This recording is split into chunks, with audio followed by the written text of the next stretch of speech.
if Narendra Modi tomorrow was to express regret and remorse, apologize for Gujarat 2002, then perhaps this debate would be over. Then we would judge Narendra Modi on what corporate India is judging him on his ability to attract investments, on his dynamism, on his efficiencies. You see, the problem is that Congress is scared of Narendra Modi. They are scared of his popularity. And therefore, even if for a moment, if I assume that he apologizes, they will find something else. Now he says he can't set foot in the United States. The point is, if he can set foot anywhere in India and win people's confidence, that but you can't be Prime Minister of the country and not have a visa to go to the United States.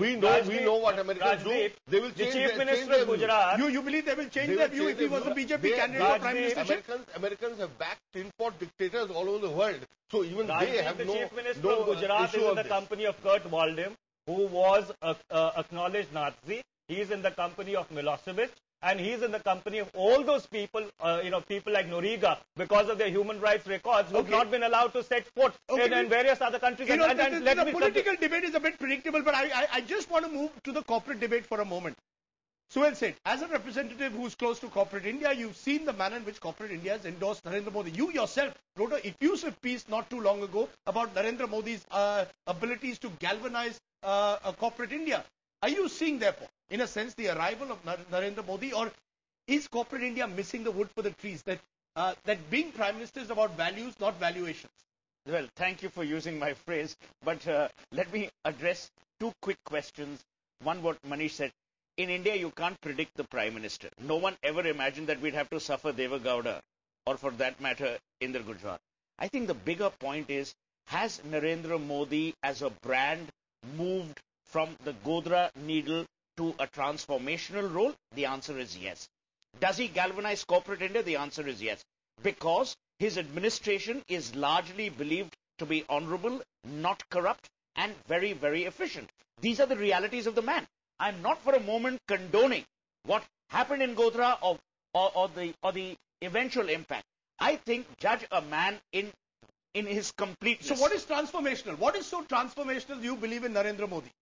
Three things. One is, he has been able to attract investment. Now, there'll be this huge debate, but has the investment actually flown in? The fact is, in recessive times, he puts up a vibrant Gujarat, gets every industrialist worth his salt. Number two, I think the way he's run the administration, there has been no mention, there's been no slur on the track record of the administration. Third, he is truly inspirational for the people of that state. I mean, the Congress and the BJP. Look, I don't care about either the Congress or the BJP. Let me tell you, the man has won 2 elections. And Manish rightly said that 1 billion, that 5 industrialists don't make a prime minister.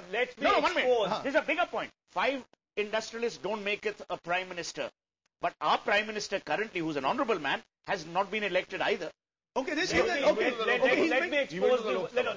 back to the track record of governance of the Chief Minister of Gujarat, and let me expose the myth for what it is. Gujarat today is the most indebted state in the country. 1,20,000 crores in debt, which means an average Gujarati has a per capita debt of 20,000 on his head. The higher, unemployment in Gujarat is up ever since Modi came. 62,000 small and medium enterprises have closed down. So you're saying he's not an inspirational figure? Not at all. He's not a figure who's provided the kind of clean governance. You're not willing to accept look across the board on every parameter, whether it is a social parameter or an economic parameter. Gujarat has actually gone down, and winning elections does not condone crime. He's attracted MOUs worth a whopping 12 lakh crore for $241 billion in a recessionary time. Let me also tell you that 2002, 2005, 2007, vibrant Gujarat, only 23.52% of those MOUs. You're saying it's a statistical jugglery? It's a myth. It's a facade. It's a facade. 1 minute. We can either be in denial that the man does no good, which I think is a silly premise to place the argument on. Would you accept that he does some good? Perhaps it's marketed well, but he does some good. Would you at least concede that? He's a good exhibitionist. He's a good exhibitionist. He's a good exhibitionist. See, this is a typical. I don't want to get into this political thing with Congress and BJP. The fact of the matter is, industrialists rarely agree on many issues. All industrialists across the spectrum agree on him. Industrialists are self-interested. These are all industrialists who want to invest in Gujarat. But Rajdeep, why would an industrialist want to invest in Gujarat if the atmosphere in Gujarat was not I'll tell you why. Okay. I'll tell you why. Simple. Let's use it logically. And he is a great marketing guy. I'll give you the nano example.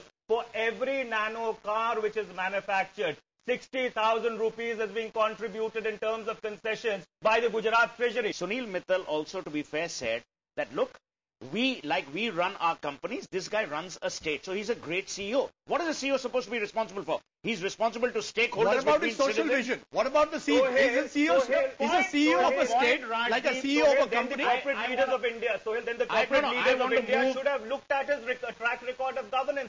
And the facts speak otherwise. Okay, the facts do not testify.